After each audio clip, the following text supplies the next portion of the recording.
Marcel and Rex sa kabila. Alcoseba, Randy, Marcel and Rex. Dito sa kabila. Sabi niya? Alcoseba, Randy versus Marcel and Rex. May size? O kayo ang Isang oras. Hanggang alas 12. Hindi ko nakalaro si Ate Grace. Tsaka si Ate mamaya kayo. Ikaw, saan ka ba? Mamaya, ikaw. May bola na kayo? Randy and... Saan na yun? Alcoseba, Randy. Ayun pa. Marcel and Rex. Uy, Marcel. Marcel and Rex. Hindi ako marunong niya. Hello kay Miniki. Hindi ka na. Sali lang. Ano ka na? Wala ka bang racket? May raketa pa. Extra. Laro. Laro lang. Okay lang yan. Tara. May damit ka ba? Ano? Malay ko. Tara muna po kami. Thank you po. Baka mayupi ko to. Mahampas tong gano'n. Hindi kita tayo. Okay, doon sa court. Dito na.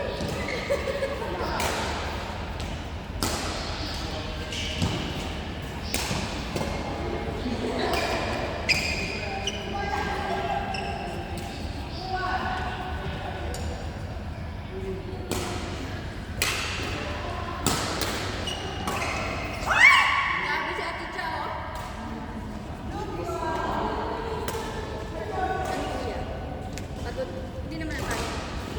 Ano lang? Yan yung sa practice ng mga anak ko eh. Saan mo na? Sa mga ano? Sa practice. Ito yung mga. Ano mga next time? Pero pwede, may na siya size. Meron siguro. Yan yung hinahanap ko.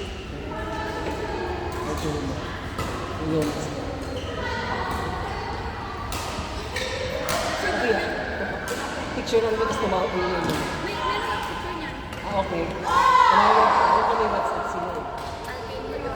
Oo. Yung next time ko. Nasa mga ko. Ito naman ka. Ako sa 600 something yan.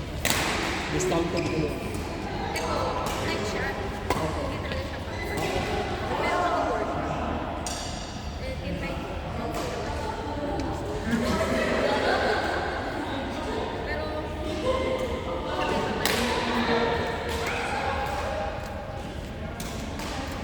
Iba pa rin yung grip. Hindi ka madudulas.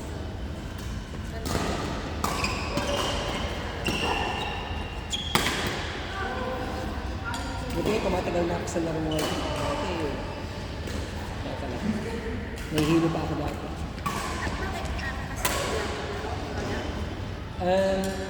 Meron akong autoimmune. Sa kubo.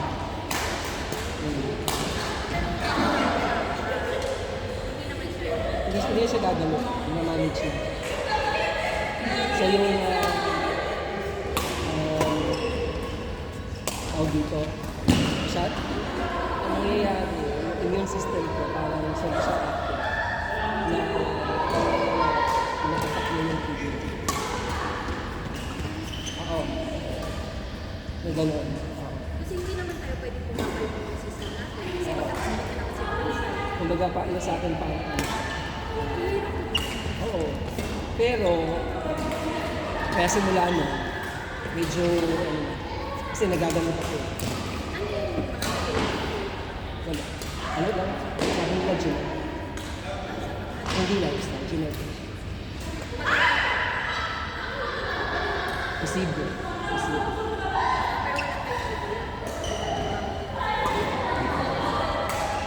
Genetic siya. Ayun, that could cause kidney disease. Kaya kailangan control ng sugar.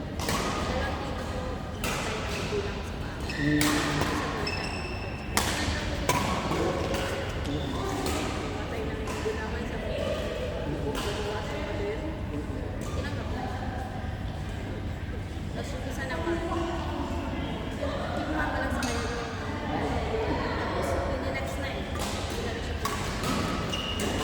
Tapos yung isa, matanda.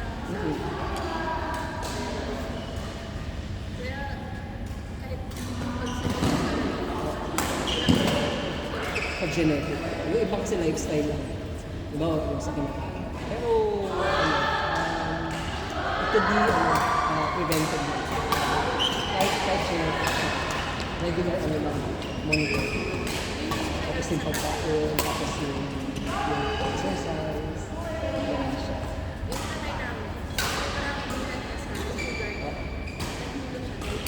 Oo.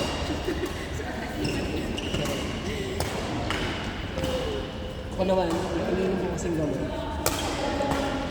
Kasi ang indicator, kasi regular check up ako every year. Yung executive siya.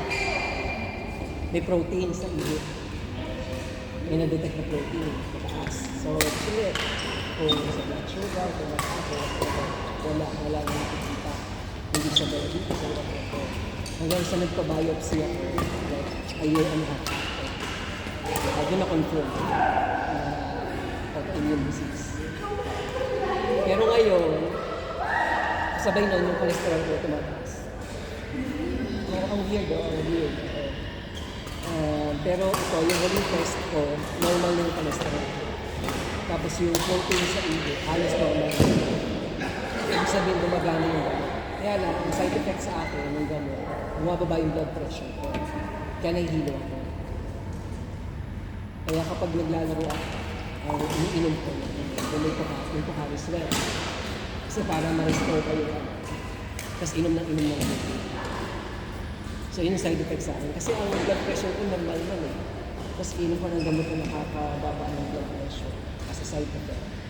Siyempre, mahihilo ko. Nagkaroon na ako ng episode na namatay na ako once. Actually twice. Isa is yung nagtitraining kami ng badminton. Tapos recently na nahilo ako. One-tick na. Sa gamot kasi, yung gamot.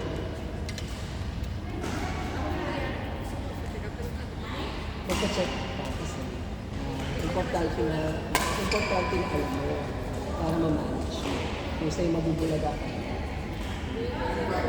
Kasi sa amin naman, ang sakit usually pa. Sa family ko, sa mother's side, yung tita ko siya, yung pinsan ko, breast cancer. Mother ko, namatay siya. Pancreatic cancer. Father ko, brain cancer. Ate ko naman, na-diagnosed ng breast cancer. Pero naka-recover naman siya. Basta ano siya, nakakabata. Then lifestyle change. Ayun siya. Usually ganun ang mga ano.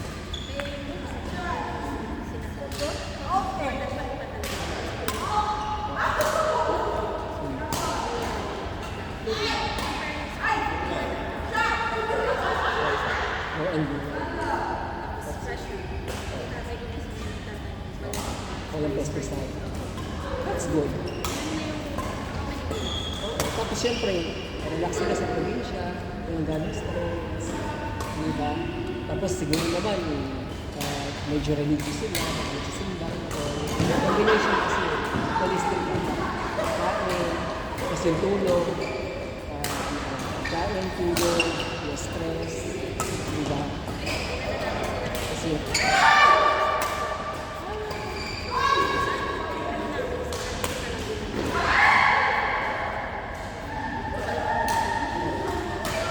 importante talaga yung nagpapacheck. Kasi ako, kung hindi ako nagpacheck, hindi ko malalaman. Kasi wala siyang ano eh. Wala. Nothing. Oo, ganun ang kidney disease usually. Ganun ang kidney disease. Usually, pag gano'n, yun na yung karaniwang kumara, yung may sira na sa kidney. Pero wala akong naramdaman. Wala talaga. Wala.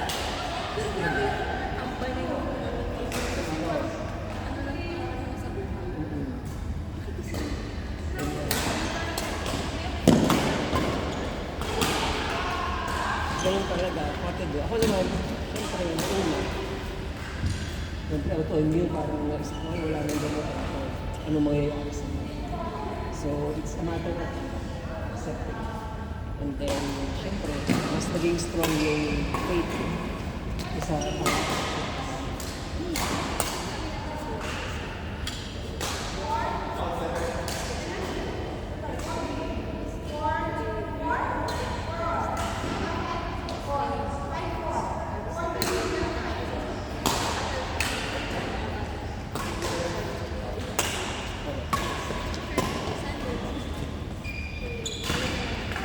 that's good kasi talagang nakakatulong siya sa maraming bagay.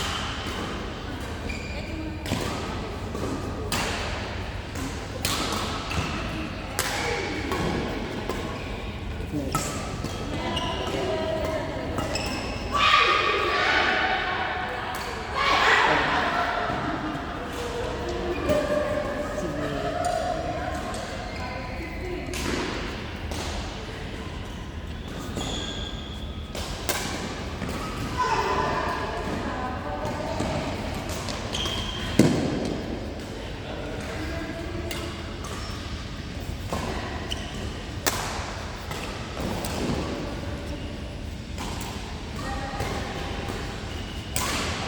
Sige.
Out, out, out.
Hindi ako iyak talaga.